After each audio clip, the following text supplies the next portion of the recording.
នៅអាមេរិកកើតមានការបាញ់ប្រហារដុតព្រះវិហារដ៏រន្ធត់ស្លាប់និងរបួសមនុស្សច្រើនអ្នកនៅសហរដ្ឋអាមេរិកកើតមានការបាញ់ប្រហារនិងដុតបំផ្លាញព្រះវិហារមួយដ៏រន្ធត់ដែលបណ្ដាលឲ្យមនុស្សចំនួន4នាក់ស្លាប់និងច្រើនអ្នកទៀតរងរបួសហេតុការណ៍នេះកើតឡើងកាលពីថ្ងៃអាទិត្យទី28ខែកញ្ញាឆ្នាំ2025នៅពេលដែលខ្មាន់កាំភ្លើងចូលបាញ់ប្រហារក្នុងព្រះវិហារសាសនាគ្រិស្ត Mormon ទីក្រុង Grand Blanc រដ្ឋ Michigan តាមការបញ្ជាក់ពីប៉ូលីសខ្មាន់កាំភ្លើងឈ្មោះ Thomas Jacob Sanford អាយុ40ឆ្នាំ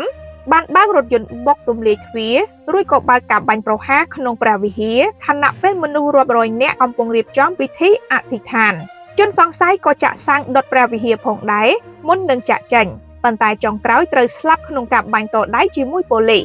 យ៉ាងណាភ្លាមប៉ូលីសមិនទាន់ដឹងមូលហេតុឈានដល់ការវាយប្រហារយ៉ាងសាហាវឃោរឃៅនេះឡើយប៉ុន្តែប្រធានាធិបតីអាមេរិកលោក Donald Trump បានហៅទង្វើនេះថាជាការវាយប្រហារជាថ្មីកំណត់គោលដៅអ្នកកាន់សាសនាគ្រិស្តនៅសហរដ្ឋអាមេរិកប្រធានាធិបតីសហរដ្ឋអាមេរិកបានបង្ហោះលើបណ្ដាញសង្គម Truth Social ថាលោកទទួលបានរបាយការណ៍សង្ខេបអំពីការវាយប្រហារដល់គូឲ្យរន្ធត់ហើយបដិញ្ញាគាំទ្រយ៉ាងពេញទំហឹងលើ FBI លោកបន្ថែមថាវាហាក់ដូចជាការវាយប្រហារកំណត់មុខសញ្ញាមួយទៀតហើយលើគ្រឹះសាសនានៅសហរដ្ឋអាមេរិកការវាយប្រហារនេះកើតឡើងត្រឹមមួយថ្ងៃប៉ុណ្ណោះបន្ទាប់ពីអ្នកគ្រប់គ្រងព្រះវិហារ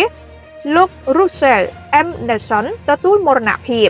លោកបានចែកឋាននៅអាយុ101ឆ្នាំក្នុងឯផ្ទះនាទីក្រុង Salt Lake